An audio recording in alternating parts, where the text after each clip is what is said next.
कैसे हैं आप सभी। तो आज का ये जो वीडियो हमारा रहने वाला है वो वायरसेस टॉपिक को लेकर रहने वाला है।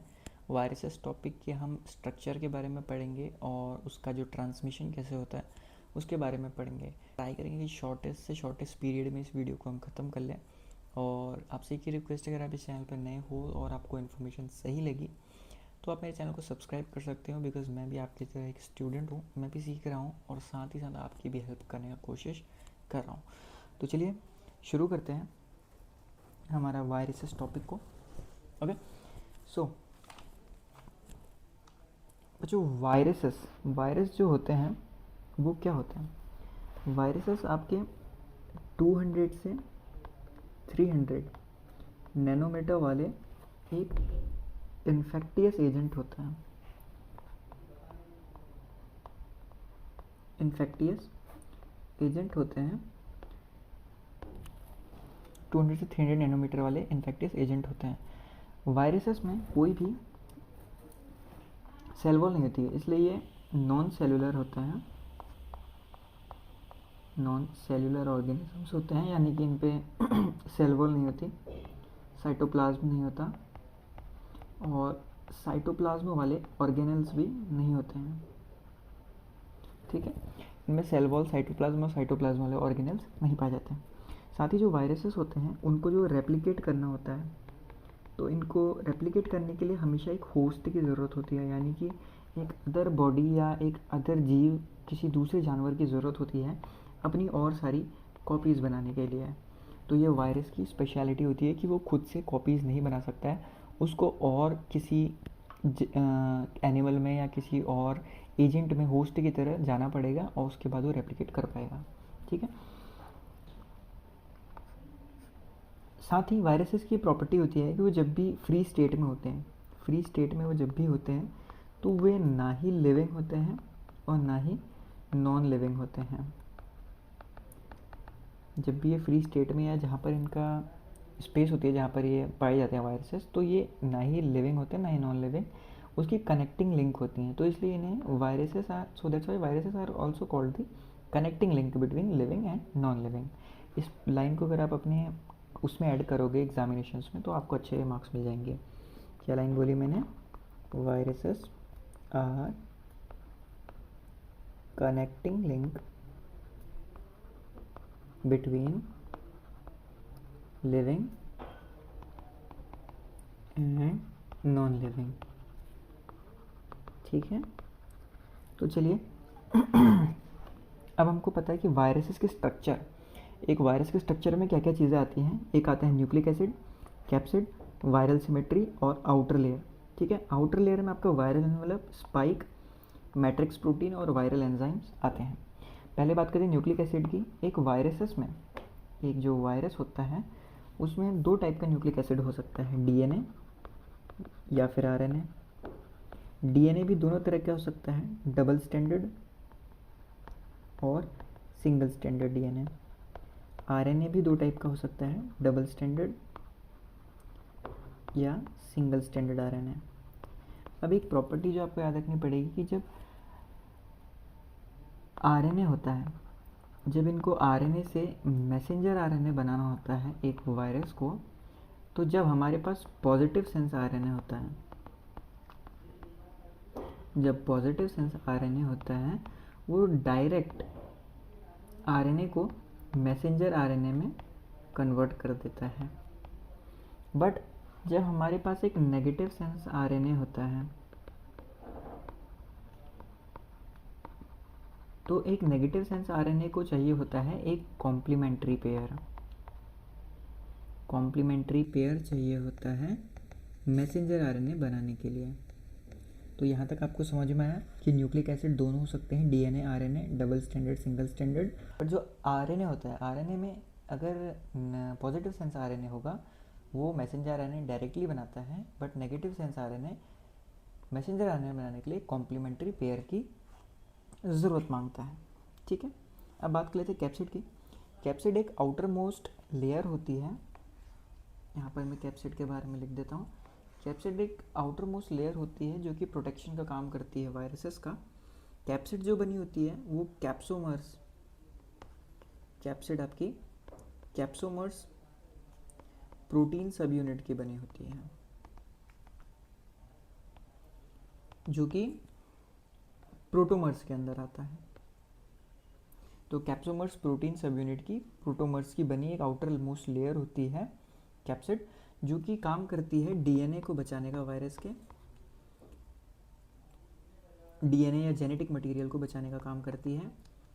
साथ ही केमिकल इनएक्टिवेशन, यानी कि किसी केमिकल से इसका डीएनए इनएक्टिवेट ना हो जाए, उससे प्रोटेक्शन का काम करती है। तीसरा काम जो ये करता है वो आरएनए वायरस को होस्ट के जो न्यूक्लियस होता है उससे प्रोटेक्ट करने का काम करता है। तो 3 काम मैंने आपको बताए कैप्सिड के। पहला काम यह है कि ये जो होता है कैप्सोमर सब यूनिट का बना होता है, इसका पहला काम होता है कि ये जेनेटिक मटेरियल यानी डीएनए को प्रोटेक्शन का काम करता है, केमिकल इनएक्टिवेशन से बचाता है। तीसरा काम इसका होता है कि ये वायरस को होस्ट के न्यूक्लियस से प्रोटेक्शन का काम करता है। अब बात कर लेते हैं इसकी वायरल सिमेट्री की।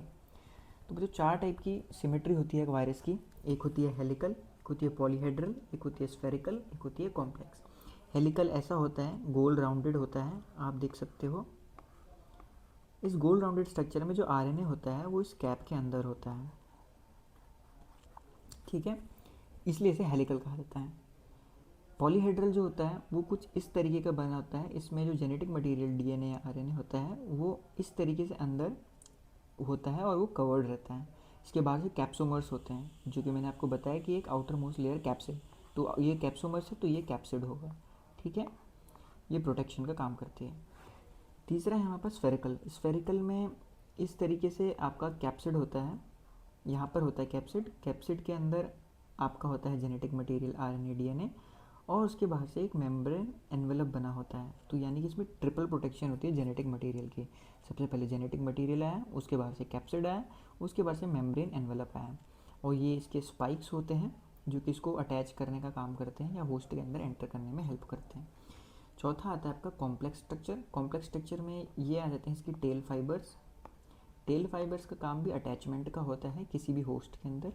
ये टेल शीट होती है और जेनेटिक मटेरियल इसके हेड में प्रेजेंट होता है। ये इसका जेनेटिक मटेरियल है और ये इसका हेड है, ठीक है। अब बात कर लेते हैं कि हेलिकल में क्या क्या आते हैं। टोबैको वायरस, मोज़ेक वायरस, और इसमें आप एक और चीज़ लिख सकते हैं, रेबीज़। रेबीज़ भी हेलिकल में ही आता है, ठीक है। पॉलीहेड्रल में आपका आ जाता है एडिनो वायरस और पोलियो वायरस भी लिख सकते हो। एडिनो वायरस और पोलियो वायरस। एडिनो वायरस क्या होता है? एडिनो वायरस एक आपका इन्फेक्शन, ये इन्फेक्शन करता है लंग्स पे, लंग्स इन्फेक्शन का काम करता है। और पोलियो वायरस जो होता है वो बोन्स की और किसी भी बॉडी पार्ट्स के प्रॉपर ग्रोथ नहीं होने देता है, ठीक है। स्फेरिकल में आ जाते हैं इन्फ्लुएंजा वायरस। इन्फ्लुएंजा से अच्छा आप एक और लिख सकते हो जो कि आपके लिए रिसेंट का है, कोविड-19। HIV भी लिख सकते हो, ठीक है। ये सभी स्फेरिकल होते हैं। कॉम्प्लेक्स में आपका आता है बैक्टीरियोफेज T4 या आप पॉक्स वायरस भी कह सकते हो, ठीक है। तो ये रही चारों सिमेट्री। 4 टाइप की सिमेट्री आती है, इनका डायग्राम आप अच्छे से नोट कर लेना और एग्जामिनेशन में बनाओगे तो एक्स्ट्रा मार्क्स पक्के हैं आपके, ठीक है। अब हम बात करते हैं आउटर लेयर की।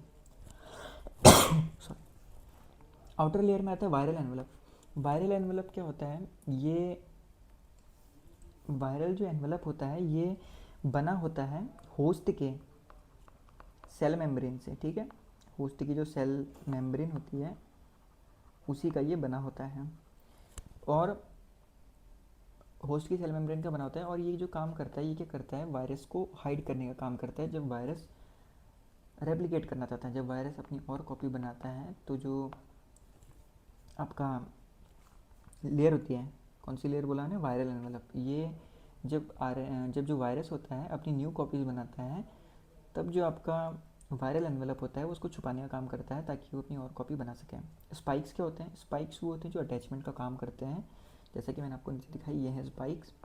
ये अटैचमेंट का काम करते हैं, किसी भी होस्ट के अंदर वायरस को जोड़ने का काम करते हैं। ग्लाइकोप्रोटीन एक स्पेशल टाइप का प्रोटीन होता है जो कि एम्बेडेड होता है वायरल एनवेलप पे। मैट्रिक्स प्रोटीन ऑल ओवर जो फ्लूइड होता है उसे हम मैट्रिक्स कहते हैं। किसी भी वायरस के स्ट्रक्चर में जितना फ्लूइड होता है उसे मैट्रिक्स कहते हैं। ये किसी भी वायरस के स्ट्रक्चर को शेप देने का काम करता है। इसका मेन फंक्शन ये होता है मैट्रिक्स प्रोटीन का। वायरल एंजाइम आपके हो सकते हैं रिवर्स ट्रांसक्रिप्टेज, आरएनए रेप्लिकेज, ये आपके हो सकते हैं वायरल एंजाइम, एक रिवर्स ट्रांसक्रिप्टेज और एक आरएनए रेप्लिकेज। ठीक है, बात करते हैं ट्रांसमिशन कैसे होता है वायरसेस का। एक होता है डायरेक्ट कॉन्टैक्ट का मतलब जब किसी जानवर के थ्रू डायरेक्ट हम उसके संपर्क में आते हैं, उसके थ्रू हमें कोई बीमारी होती है तो उसे डायरेक्ट कॉन्टैक्ट कहते हैं। जैसे रेबीज़ होती है लिसा वायरस के थ्रू। ठीक है, रेबीज़ में क्या होता है कि एक इंसान के अंदर एक वायरस एंटर करता है, लिसा वायरस। ये मेनली डॉग के बाइटिंग से होता है। डॉग्स में ये सबसे ज़्यादा इफेक्टिव होता है, डॉग या कैट पे।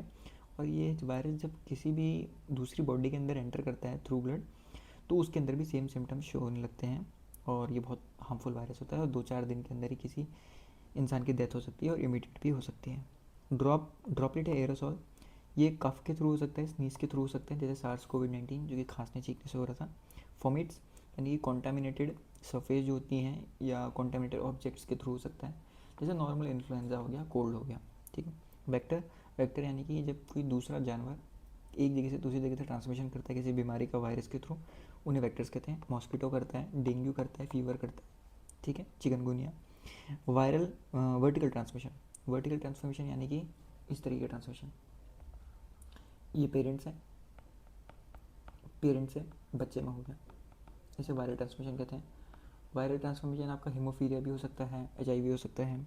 फीकल ओरल रूट, ये होता है थ्रू ओरल फूड या कॉन्टामिनेटेड फूड खाने से, जैसे कि हेपेटाइटिस, जॉन्डिस या पोलियो वायरस। ठीक है, कॉन्टामिनेटेड फूड से तभी बचना चाहिए हमको बाहर के खाने से, क्योंकि उससे हेपेटाइटिस हो सकता है और ये भी एक बहुत हार्मफुल डिजीज़ होती है। और पोलियो वायरस तो भाई अपना है ही। तो आज की वीडियो में बस इतना ही गाइस, हमने पूरी समझ ली है वायरल सिमेट्री और वायरल का स्ट्रक्चर और उसके ट्रांसमिशन के मेथड्स। आई होप आपको वीडियो पसंद आएगा। वीडियो पसंद आए चैनल को लाइक कमेंट सब्सक्राइब जरूर करें।